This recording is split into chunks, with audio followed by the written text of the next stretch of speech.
Donc nous avons dit, Yeshua avait déclaré que le monde irait au pire. Le monde est allé véritablement au pire, où la réécriture de l'histoire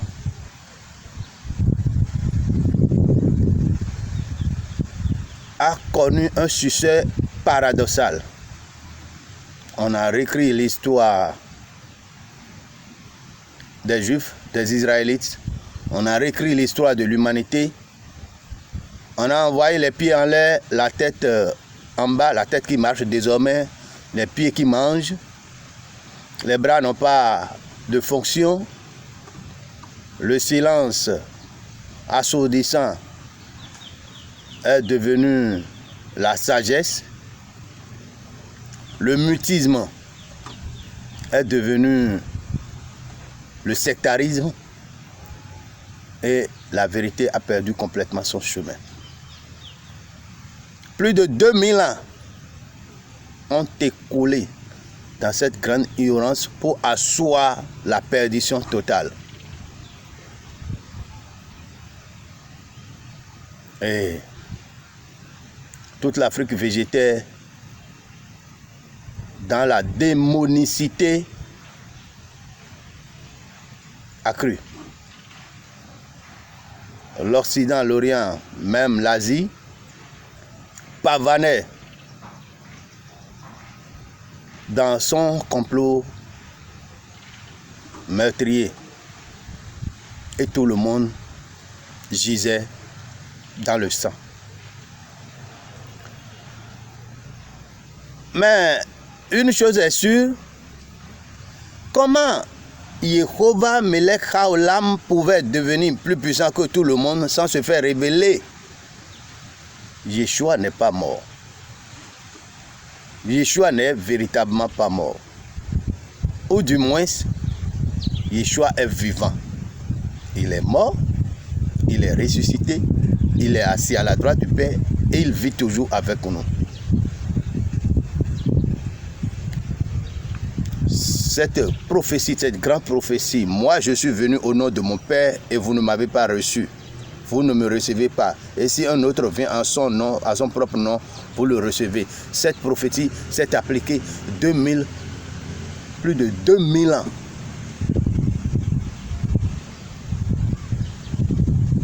Le christianisme, par le catholicisme, a donné des filles, a donné même des garçons.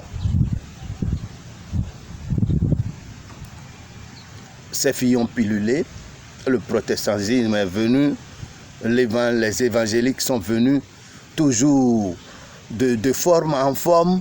On croit dénoncer le faux alors que nous nous établissons véritablement profondément dans le faux. Surtout les filles que sont les églises évangéliques. On croyait que l'Amérique nous amenait le vrai, mais c'était l'instrument grand et fort de Satan.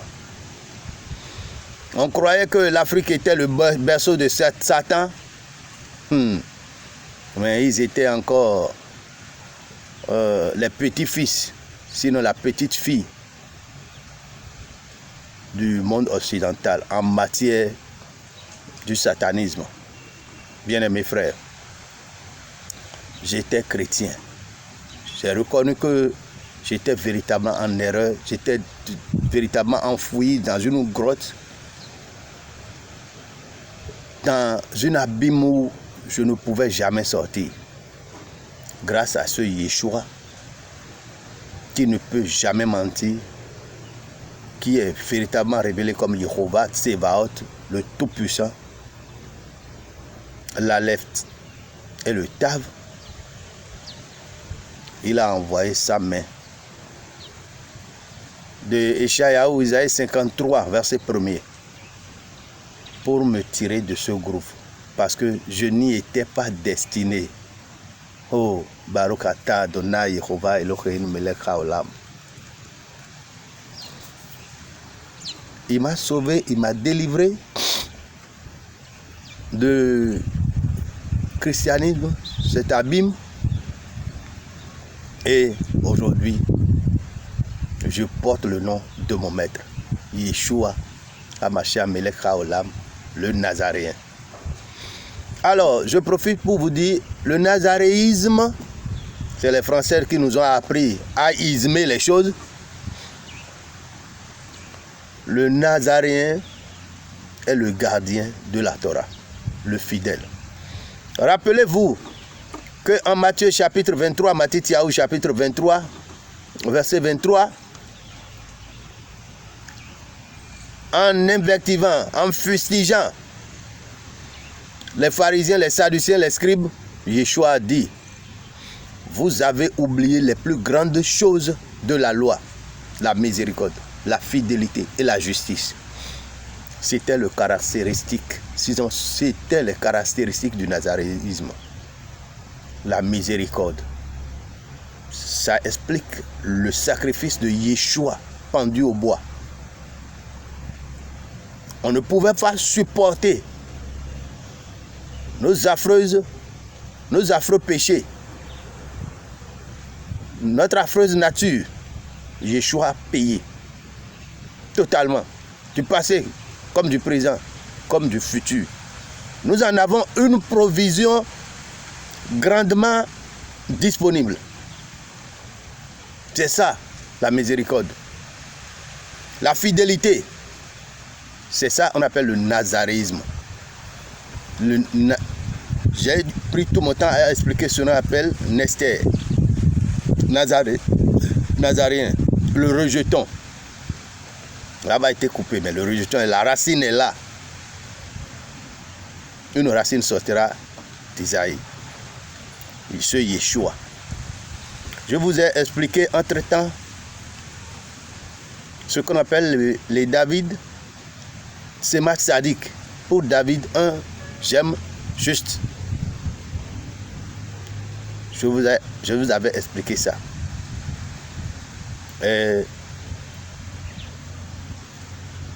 Ce fidèle, ou ce qu'on appelle Emouna. Quand vous voyez dans l'hébreu, ce mot fidélité est traduit par Emouna. Et on peut appeler foi. Mais malheureusement, la foi babylonienne, la foi catholique, la foi christianiste ou christianisée n'a jamais eu la même connotation que la foi israélite, la foi nazaréenne. La foi nazaréenne, c'est cette connaissance incorporée de la marche propre, la marche authentique, la marche conséquente. Garder la foi, garder la Torah, marcher selon la Torah. C'est ça, Emouna, c'est ça la foi. Le babylonisme a défini la foi comme entendre et accepter. Point. Point barre. Le fétichisme.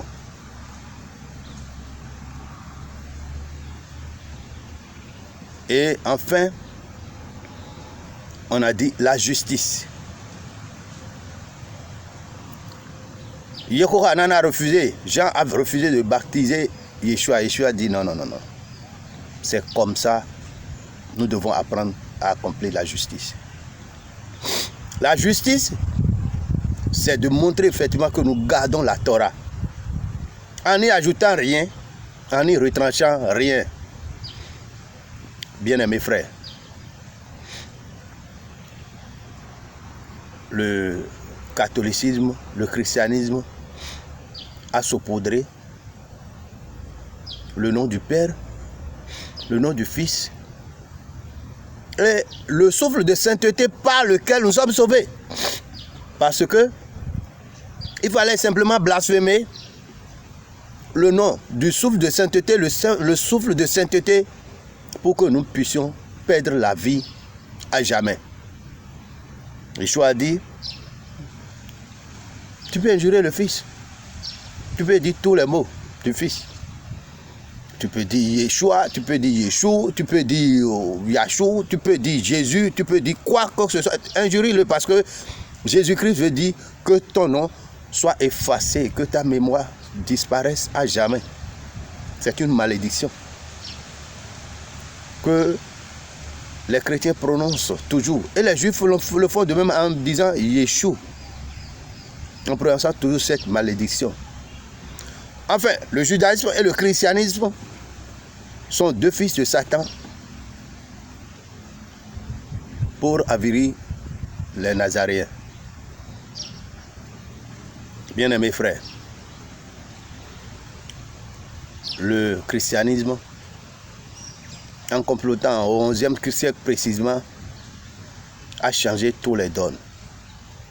C'est substitué complètement au rôle salvateur de Yeshua Hamashiach.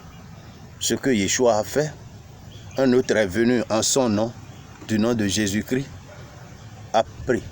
Mais la bêtise dont nous n'en parlons jamais avec une grande ignorance, mais quand on dit traduire un nom, même si la traduction doit être égale à la trahison, est-ce qu'on ne pourra pas démontrer une petite fidélité? Jéhovah, qui veut dire Echeye, Haché, Echeye, j'étais, je suis et je serai le même. Ça ne dit pas éternel. Moi, non. Même si on le traduit par invariable, l'invariable, c'est quand même mieux. Parce qu'il y a l'éternité passée, l'éternité présente, l'éternité future. Mais quand vous dites éternel, c'est que vous avez un point et vous pensez vers l'éternité future. Même Satan n'est pas l'éternité future. Parce que notre maître a déjà décrété sa fin. Le saupoudrage satanique, le saupoudrage christianiste n'a pas été fidèle à la traduction du nom. Bon, des fois, pour se faire la faveur de se rapprocher du nom, ils disent Jéhovah, qui ne veut rien dire parce que la lettre J, c'est une lettre satanique inventée de toutes pièces pour saupoudrer le nom. Pour les culottés, ils disent on n'appelle pas le nom. Comme le judaïsme satanique, comme le christianisme diabolique. Après, ils ont dit, mais le seul nom qui doit sauver, comme Acte 4, verset 12 l'a dit, Yeshua, il ne faut pas en faire entendre parler de ce nom. Il faut le remplacer complètement par Jésus-Christ, qui n'est ni une translittération, ni une traduction, mais un blasphème. Et le souffle de sainteté, qui est Ruach HaKodesh, est remplacé par l'Esprit Saint. Bon. Et c'est à travers le rôle que joue cet Esprit Saint aujourd'hui, tu connaîtras véritablement que c'était l'Esprit babylonique. Cet Esprit Saint, avec sa foi en conception, ses œuvres en conception, avec son saupoudrage, sa tricherie et tout le faux, ce vol. Yeshua ne l'avait-il pas dit? Tous ceux qui m'ont précédé sont des voleurs. Avant qu'il arrive, tous ceux qui l'avaient précédé, le judaïsme ou l'Israël de la pagaille, avaient été des voleurs guidés par Satan lors de son premier avènement. Avant son second avènement aussi, le catholicisme, le christianisme a joué ce rôle de voleur. Tout ce qu'ils n'ont pas fait, ils ont mis dans leur compte. C'est Yeshua qui a fait presque ce que nous lisons dans les Bibles. Mais je vous le dis, les Saintes Écritures ne sont pas la Bible. La Bible, c'est un foutou, un saupoudrage. Mais quand je suis revenu à la vie, en reprenant le nom de mon maître, j'ai reconnu que j'étais dans un gouffre. Mon frère, ma soeur, tu es où? Tu as besoin de réfléchir. Tu as besoin de grandir. Tu as besoin de penser. Toi seul, même si tu entres dans ton coin, celui qui t'a créé peut te sauver, peut te parler et tu reconnaîtras la vie. Shalom.